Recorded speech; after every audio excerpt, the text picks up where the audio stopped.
Class 11 রায়মার্টিনের second সেমিস্টারের যে রায়মার্টিনের প্রথম মডেল সেটটি আছে সেই সেটটির আলোচনা করা হবে গ্রুপ এটি। ঠিক আছে, গ্রুপ এ এরগুলো আলোচনা করছি। তো প্রথম কোশ্চেন কী দেওয়া আছে? প্রথম কোশ্চেন দেওয়া আছে, যদি 1 + x whole to the power 101 into 1 + x² - x whole to the power 100 বিস্তৃতির পদ সংখ্যা n হয়, তবে n/25 এর মান নির্ণয় করো। ঠিক আছে, তাহলে এক কাজ করি, আমরা এটাকে কিছু একটা ফর্মুলাতে ফেলি। ফর্মুলা করলে কি হবে না, যেটা প্রথমে দেওয়া ছিল সেটা আমরা লিখেছি এটা। ঠিক আছে, তাহলে এখানে যদি থাকে তাহলে 1 + x whole to the power 101 into 1 + x x² - x whole to the power 100। তাহলে এইটাকে আমরা দুটো পার্টে ভাগ করতে পারি সূচক অনুযায়ী, 1 + x একটা, আর এটা হচ্ছে 1 + x whole to the power 100। ঠিক আছে, আর এটার পাওয়ার 100, তাহলে এই দুটো গুণ হবে, তাহলে গুণ করে দেওয়া হয়েছে পরের লাইনে গুণ করে দেওয়া হয়েছে।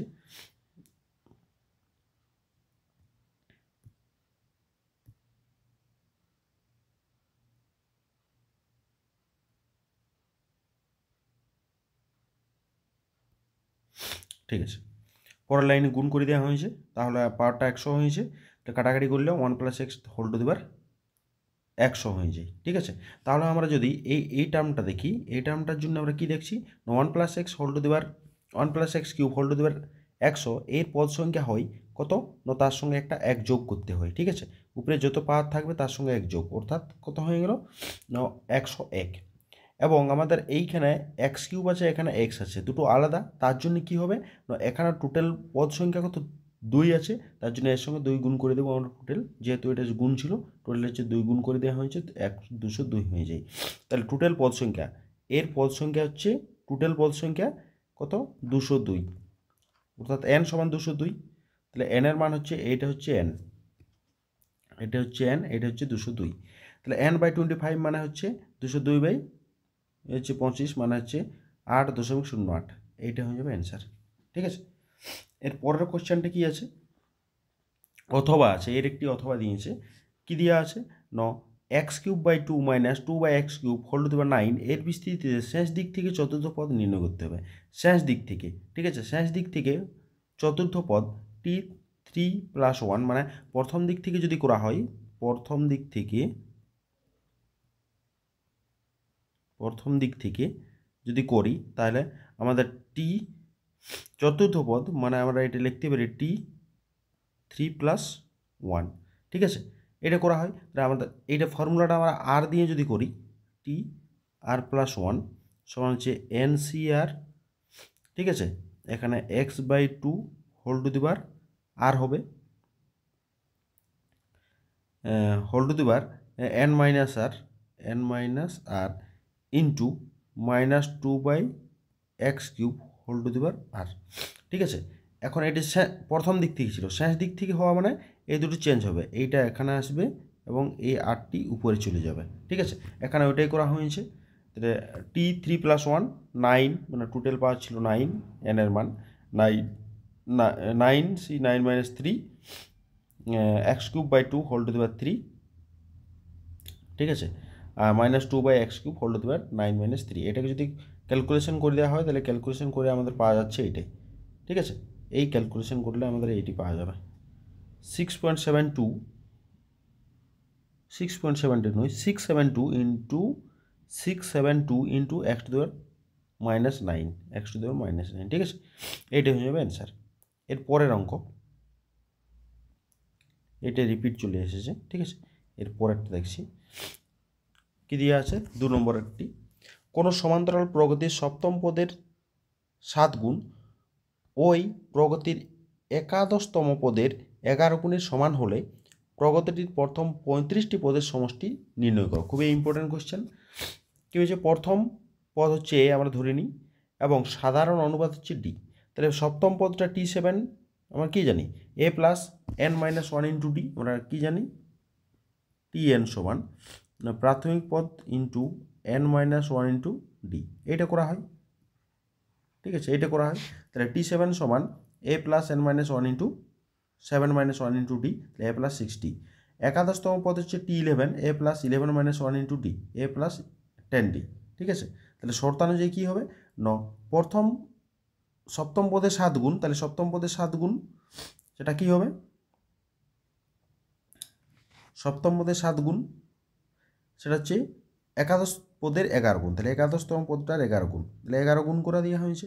এটা ক্যালকুলেশন করলে আমাদের পাওয়া যাচ্ছে a plus 17d equal to 0, এইটা পাওয়া যাচ্ছে, এটার নাম দেওয়া হয়েছে 1 নম্বর। এরপরে কি জিজ্ঞেস করছে দেখতে হবে, সমান হলে প্রগতির প্রথম 35টি পদের সমষ্টি নির্ণয় করব, প্রথম 35টি পদ। তাহলে আমাদের সমষ্টির ফর্মুলা কি জানি, আমরা সমষ্টির ফর্মুলা SN সমান n/2 2a plus n-1 into D, এই ফর্মুলা জানি। তাহলে এখানে 35টি পদ, n ইকুয়াল টু কত 35, তাহলে 35 মান বসানো হয়েছে। তাহলে 35 মানটা যদি বসানো হয় তাহলে এই ক্যালকুলেশন করলে আমাদের এটা পাওয়া যায়। আর এইখানটাতে 2টা কমন নিয়ে a প্লাস 17d আছে, তাহলে a প্লাস 17d 1 নম্বর থেকে আমরা এর মান কত জানি, এই যে 1 নম্বর থেকে এর মানটা 0 জানি, তাহলে 0 ইন্টু 35 সমান 0 হচ্ছে অ্যান্সার, তাহলে 0 হয়ে গেল অ্যান্সার। ঠিক আছে, দেখে নেব ভিডিওটি না আমার একটু স্পিড হয়ে যাচ্ছে, আস্তে আস্তে দেখে নেবে। এরপরে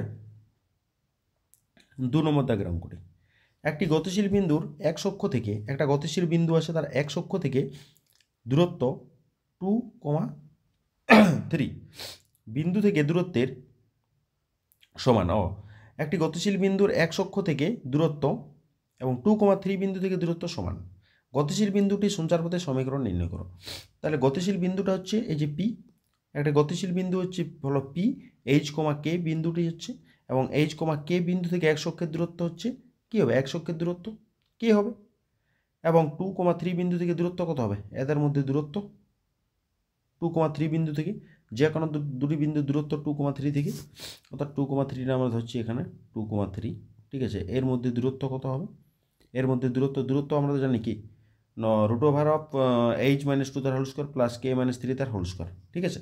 এইটি দূরত্বটা করা হয়েছে, কি হয় আমাদের ফর্মুলা হয়ে যায় x2 - x1 তার whole square plus y2 - y1 তার হোল স্কোয়ার, এই ফর্মুলাটা হয়। তো এখানে ওই ফর্মুলাটা করা হয়েছে, তাহলে সেটা হচ্ছে কার সঙ্গে সমান, এই কে এর সঙ্গে, মানে যেহেতু দূরত্ব সমান দুটো, তাহলে কে স্কোয়ার কে এর সঙ্গে সমান, অর্থাৎ বর্গটা তুলে কে স্কোয়ার করা হয়েছে, কাটাকাটি করে আমাদের ফর্মুলাটা পাওয়া গেল এইটি, কে হচ্ছে h - 2 তার whole square equal two 6k - 9। তাহলে গতিশীল বিন্দু সঞ্চারপথের সমীকরণ কত হয়, h এবং k এর জায়গায় x y বসানো হয়েছে, তাহলে x - 2 তার মানে h ইকুয়াল টু x আর k ইকুয়াল টু y, মানে সঞ্চারপথের সমীকরণে আমরা h কে যে সমীকরণ পাওয়া যাবে তাকে আমরা x এবং y ট্রান্সফার করব, তাহলে x y ট্রান্সফার করা হয়েছে, তাহলে সমীকরণটা এখানে পাওয়া গেল সঞ্চারপথের সমীকরণ। ওকে, এরপরের অঙ্ক, হচ্ছে একটি বৃত্ত এক অক্ষকে মূলবিন্দুতে স্পর্শ করে যদি বৃত্তটি h, k বিন্দুগামী হয় তবে বৃত্তটির সমীকরণ নির্ণয় করো, বৃত্তটির সমীকরণ। তাহলে বৃত্তটা হচ্ছে এটা কোথায় কি হচ্ছে না, এক অক্ষকে মূলবিন্দুতে ছেদ করছে, স্পর্শ করছে। তাহলে বৃত্তটি যদি h, k বিন্দুগামী হয় তবে বৃত্তটির সমীকরণ কত, তাহলে ধরে বৃত্তটির কেন্দ্র হচ্ছে 0, a, ঠিক আছে, কেন্দ্রটা ধরে নিচ্ছি, এবং বৃত্তের সমীকরণ হয়ে যায় x - 0 প্লাস y - a তার whole square equal to square, ঠিক আছে। এখান থেকে একটা সমীকরণ পাওয়া গেল, 1 নম্বর তাকে নাম দেওয়া হয়েছে। এবং বৃত্তটি আবার h, k বিন্দুগামী, অর্থাৎ 1 নম্বরটা কী হবে, h, k বিন্দুগামী, 1 নম্বরটা h, k দ্বারা স্যাটিসফাই করবে, তাহলে h square plus k square equal two -2k equal to 0। এখান থেকে এর মানটা বের করেছি, এর মানটা h square plus k square by 2k, তাহলে 1 নম্বরে এই এর মানটা বসানো হয়েছে, 1 নম্বরে এর মানটা বসানো হয়েছে, তাহলে কত হলো আড়াআড়ি গুণ, মানে লসাগু হয়েছে কে, বা ডান দিকে নিয়ে আড়াআড়ি গুণ করা হয়েছে, তাহলে k into x square plus y square equal to h square plus k square into y, ঠিক আছে। ইহা হচ্ছে একটা বৃত্তের সমীকরণ, ঠিক আছে। এরপরে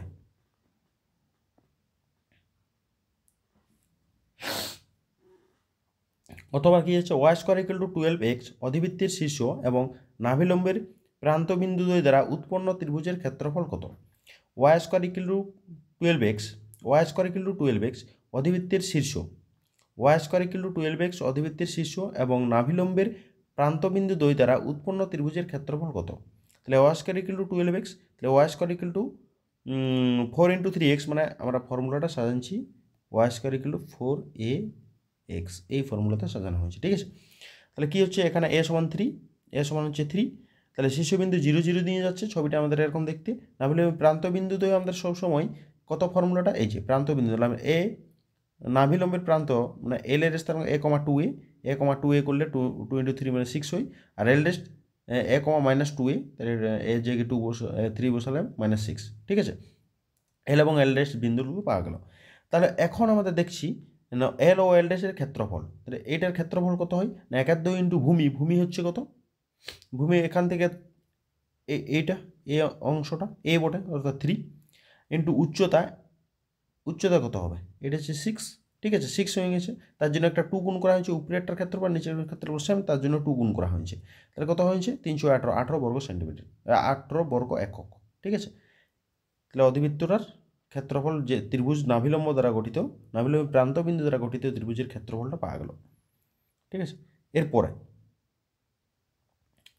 3-এর একটা a x square plus b x plus c equal 0 দ্বিঘাত সমীকরণের প্রত্যেকটি সহগ 1 ও 2 থেকে যথেচ্ছভাবে নির্বাচন করা হলে বীজদ্বয় সমান হওয়ার সম্ভাবনা নির্ণয় করতে হবে, ঠিক আছে। তাহলে এখানে আমাদের সমীকরণটা দেওয়া আছে একটা দ্বিঘাত সমীকরণ, সেই দ্বিঘাত সমীকরণের বীজদ্বয় সমান হবে যদি তার নিরূপকটা শূন্য হয়, B square minus 4ac equal 0, অর্থাৎ B square equal two 4ac, ঠিক আছে, 4ac পাওয়া গেল। এরপরে ডান পক্ষ যুগ্ম, বাম পক্ষকেও যুগ্ম থাকতে হবে। ডান পক্ষটা কি আছে, যুগ্ম আছে, সবসময় 4-এর গুণিতক, এ এবং সি এর মানটা যেটাই নেওয়া হোক না কেন সবসময় যুগ্ম, অর্থাৎ বাম পক্ষটা শূন্য হতে মানে কত হবে যুগ্ম হতে হবে। যুগ্ম হতে গেলে আমাদের কোটা কী নিতে হবে, 1 আর 2 নিতে বলেছে, তাহলে সবসময় 2 হতে হবে, অর্থাৎ বি এর মান সবসময় 2 হবে, বি এর মান 2a হবে, ঠিক আছে। বি এর মান সবসময় 2 বসানো হবে এবং তার জন্য আমরা কী কী পাবো, বি এর মান সবসময় 2 বসাতে হবে, ঠিক আছে। এই যে বি ইকুয়াল টু 2 সবসময় নিতে হবে, তাহলে বি ইকুয়াল টু 2 3বার একই রকমভাবে নির্বাচন করতে হবে, বি ইকুয়াল টু 2 3বার একই রকমভাবে নির্বাচন করব। তার জন্য আমাদের বি 1 কে এ বি সির মান 2 করে আছে, 2 ইন্টু 2 ইন্টু 2 অর্থাৎ 1/8, এটা হয়ে যাবে অ্যান্সার, ঠিক আছে। এরপরেরটি একটি বাক্সে 10টি বাল্ব আছে যা 3টি খারাপ, 5টি বাল্ব ইচ্ছামতো নির্বাচন করা হলে 2টি বাল্ব খারাপ নির্বাচিত হওয়ার সম্ভাবনা, ঠিক আছে। ভালো বাল্ব হচ্ছে 7টা এবং খারাপ বাল্ব হচ্ছে 3টি, তাহলে 10টি বাল্ব ছিল তার মধ্যে 3টি খারাপ, তাহলে 3টি খারাপ হলে ভালো বাল্ব হবে 7টা, তাহলে সেখান থেকে আমাদের ইচ্ছে 5টি বাল্ব তুলে, অর্থাৎ টোটাল বল ছিল 10টা, তাহলে 10c3, অর্থাৎ 10, এখানে অ্যান্সারটা কী হচ্ছে না 10টি বাল্ব থেকে 5টি বাল্ব ইচ্ছামতো নির্বাচন করা যায় 10c3 প্রকারে।